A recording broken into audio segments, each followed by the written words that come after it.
It is often treated as morally self-evident, as though reproduction requires no ethical justification beyond instinct or cultural expectations. Yet bringing a child into existence is not a neutral act, because it imposes life. It imposes life with its suffering, its uncertainty, its illness, and eventual death on someone who cannot consent. As David Banneter once observed, he says we cannot consent from those who will be brought into existence, and this is a morally significant fact.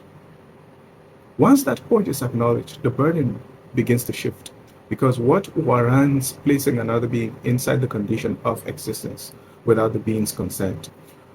And in religiosity, though, once an act is framed as sacred, questioning it becomes socially and theologically difficult, abominable. Yet, these same traditions acknowledge that suffering is not an aberration but a structural feature of existence. We are born into wars, into famine, into abuse, into diseases, into systemic injustices. So if suffering is structurally embedded in existence, and even God does not even prevent it at all, then the ethical stakes of imposing existence on a non-consenting being becomes even sharper. On what grounds does a human agent claim the authority to create another being who must endure conditions they cannot refuse? Banneter's asymmetry principle highlights that the absence of suffering is good even if no one experiences it, whilst the absence of pleasure is not bad unless someone is deprived of it. Existentialists such as Camus and Sartre emphasizes that existence is marked by absurdity, by contingency, and unavoidable pain. In the moral luck theory, much of a person's life is shaped by forces beyond their control, including their birthplace, their genetics, their race, socioeconomic status, and even exposure to violence. Procreation therefore imposes a life whose risks are determined by luck rather than by agency.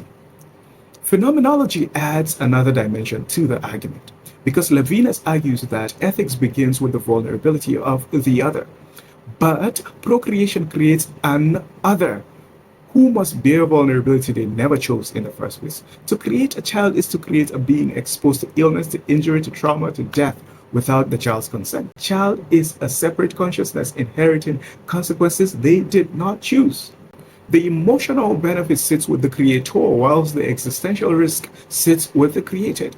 Reproduction can therefore become a self-serving act without being malicious. Is it morally defensible to create a life to satisfy a parent's desire when the child inherits a vulnerability they never asked for? Procreation is not morally neutral.